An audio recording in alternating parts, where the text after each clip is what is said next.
Bien, bonjour à tous et à toutes. Aujourd'hui, on se retrouve dans une nouvelle vidéo de cours de trompette. Alors, aujourd'hui, je vais parler notamment de la position de la trompette.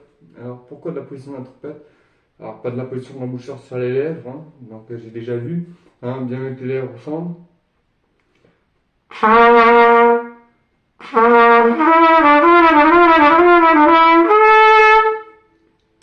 Donc voilà. Alors, moi, je vous avais évoqué un peu la position, c'est-à-dire la position à peu près comme ceci.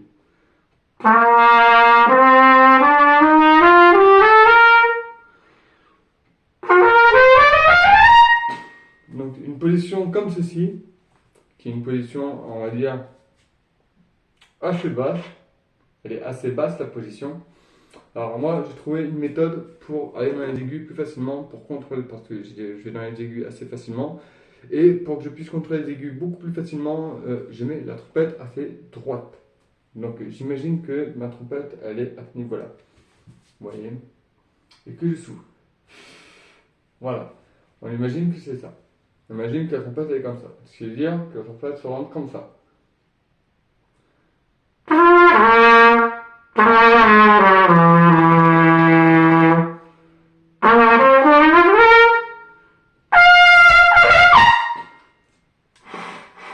Donc voilà.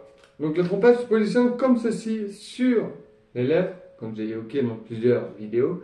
Mais la tenue de la trompette en elle-même, elle se positionne vraiment droite, le plus droit possible. D'autres préfèrent avoir une trompette penchée.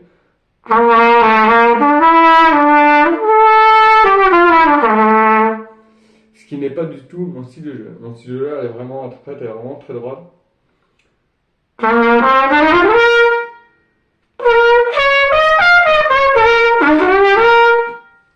Donc voilà. Donc la trompette, pour moi, elle se tient vraiment la plus droite possible. Alors, pourquoi je dis de tenir la trompette le plus droit possible? Parce que quand vous allez dans les sons aigus, avec une ceinture abdominale, respiration abdominale ou abdominale plus thoracique, ou alors respiration thoracique et que le transverse il se rentre à l'intérieur, je viens de ça.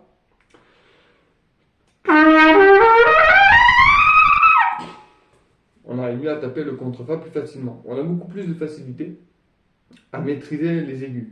Et dans le contre-sol, que j'ai du mal à taper le contre-sol parce que à chaque fois je pars très très haut dans les aigus. Exemple.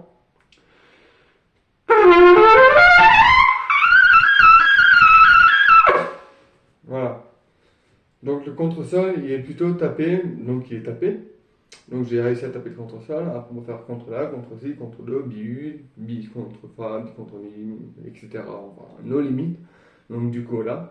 Donc pour ma part, j'ai adopté ce geste instrumental. Vraiment tenir la fréquence droite.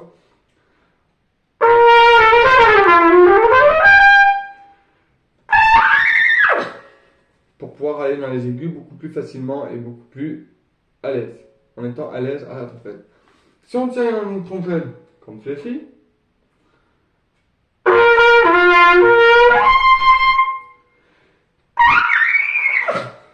on ira dans les aigus beaucoup plus facilement parce que l'air est beaucoup plus projeté au centre de la perce, au centre de la perce, en fait, de la perce, de la perce, et surtout au centre du grain de l'embouchure. Voilà. Ça, c'est un petit conseil que je vous donne. Alors, au lieu d'avoir une trompette qui est plutôt et qu'on n'arrive pas à sortir le contre-sol comme ceci, vaut mieux avoir une trompette beaucoup plus rectiligne. Alors, quand je parle de niveau rectiligne, il y a différents types de stades. Et rectiligne en étant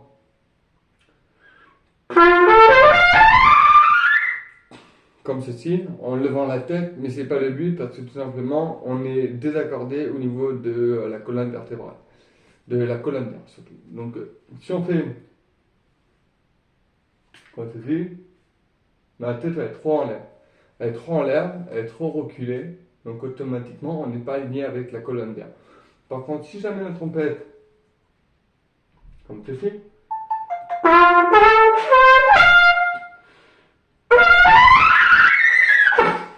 automatiquement on a beaucoup plus de facilité à aller dans les aigus qu'une trompette plutôt comme ceci. Voilà. ça c'est une petite astuce, c'est cadeau, je leur fais cadeau, normalement c'est le thème du secret de l'aigu, donc voilà, donc automatiquement voilà. Mais par contre, en tenant la trompette plutôt rectiligne,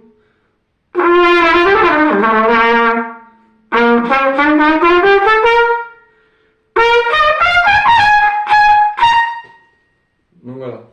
En tenant la trompette rectiligne, on a beaucoup plus d'air, on emmagasine moins d'air. Donc on peut jouer un contrefa piano.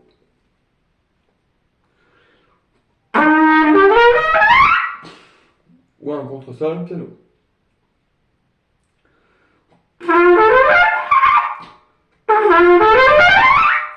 Voilà, un contresol piano.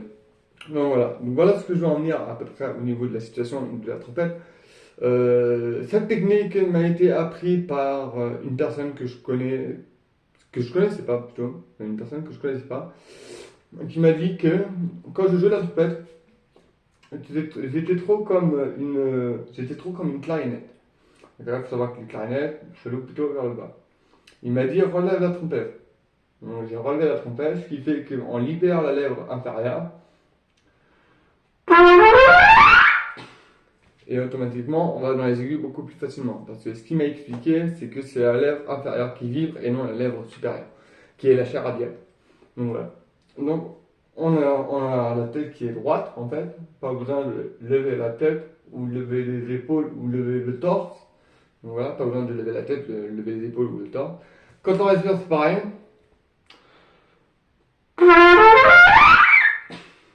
Hop, on va dans les aigus assez facilement. Pour ma part, pour moi, c'est beaucoup plus facile qu'avant. Donc voilà. Donc par exemple, si je tapais un contrefa,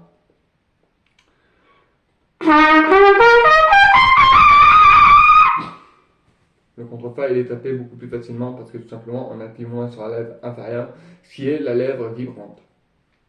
C'est la lèvre inférieure qui vibre et non la lèvre supérieure. Donc, dans tous les cas, dans la majorité des cas, les trompettistes américains, eux, ils jouent avec une trompette assez droite.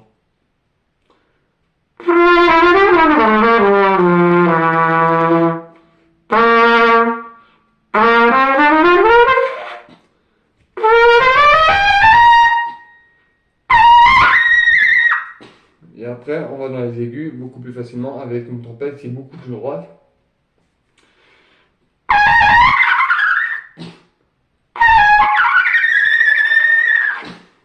Voilà. Et du coup, ça évite qu'on appuie sur la muqueuse inférieure qui est la lèvre vibrante. D'où l'intérêt pourquoi on se fatigue vachement vite quand on va dans les sueurs aiguës. Donc, un exemple, quand on va dans les sueurs aiguës, on veut vraiment appuyer sur la lèvre inférieure supérieure.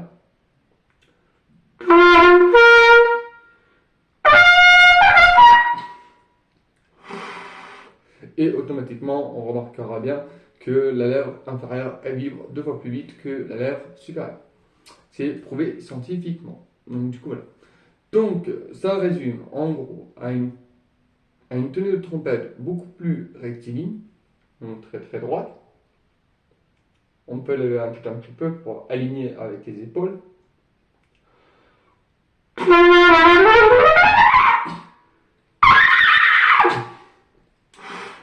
Et automatiquement, on va dans les aigus beaucoup plus facilement. Bref, ceci dit, sans plus. Après, au niveau des respirations, je vous ai montré 3 respirations que je fais au quotidien. La respiration abdominale, abdominale thoracique ou thoracique avec ce transverse qui rentre dans l'intérieur. Donc, exemple, respiration abdominale.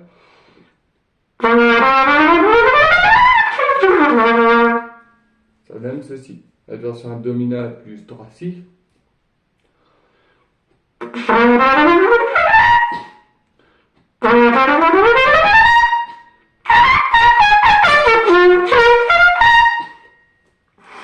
Qui donne ceci.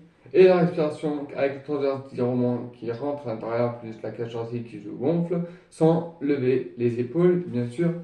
Attendez, ça me gratte. Voilà. Sans lever les épaules, sans lever les épaules avec ses excès plutôt. Donc voilà, qui donne ceci.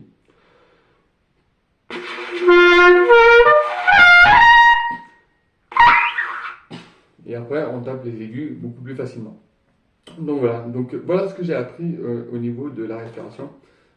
enfin, voilà, je vous ai appris au niveau de la technique de la trompette, de la tenue de la trompette dans la main, et bien sûr au niveau du muscle, des muscles faciaux. Donc voilà, les muscles faciaux, donc voilà. Et surtout, ce qui est important, c'est vraiment la tenue de la trompette, elle doit être vraiment rectiligne.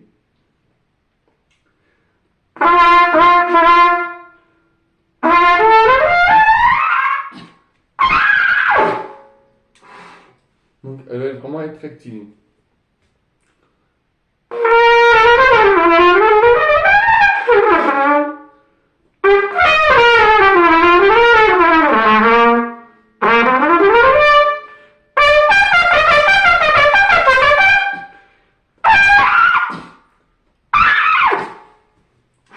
Etc.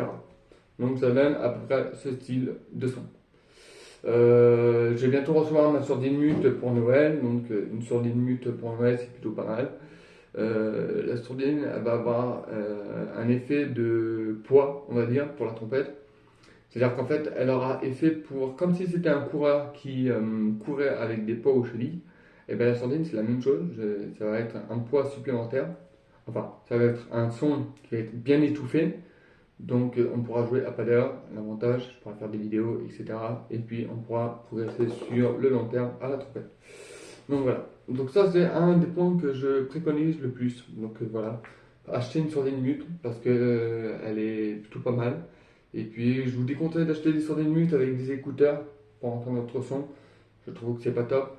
Honnêtement, je vous conseille une sourdine mute de chez Thomann qui est noire ici, on va dire, et jaune au bout, qui a un petit trou et qui permet qui est conique, qui est plutôt pas mal de chez Thomann et elle est excellente et je la recommande parce qu'elle aura été pour but de ouvrir les muscles de la gorge et bien sûr ouvrir le son et avoir un son meilleur. Quand vous allez retirer la sourdine au bout d'un mois, 2 mois, vous allez voir, vous allez avoir une facilité de jeu vachement plus grande. Exemple.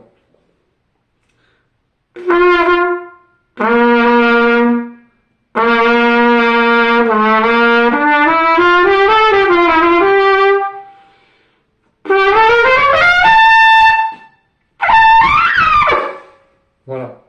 Et après, on va dans les aigus assez facilement. Pour aller dans les aigus aussi facilement à la trompette en ayant la trompette rectiligne, qui va dire qui est très droite, il est primordial de ne pas trop appuyer sur la moquette supérieure, au risque d'être en contact avec la lèvre inférieure. Donc, ce qui veut dire que ça écrase le son. Donc, vaut mieux plutôt.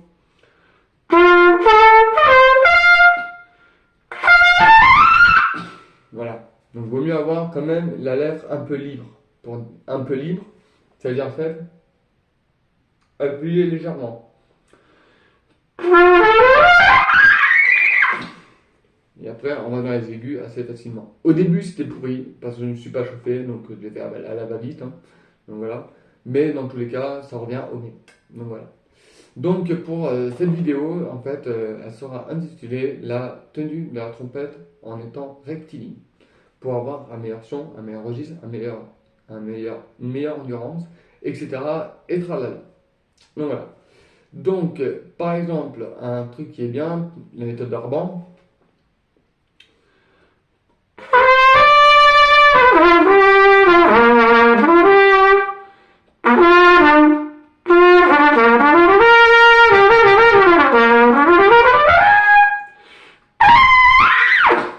Etc. Donc la méthode d'Ardin qui est géniale. Par exemple, même si on va dans les graves.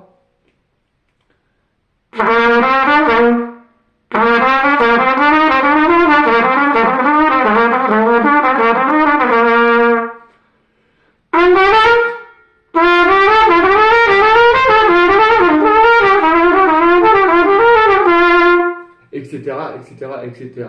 Par exemple, une mélodie qui est connue.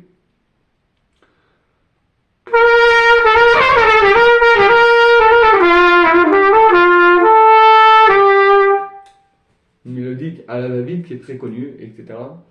Donc du coup voilà, par exemple le Seigneur des Anneaux aussi, on peut le faire. Hein.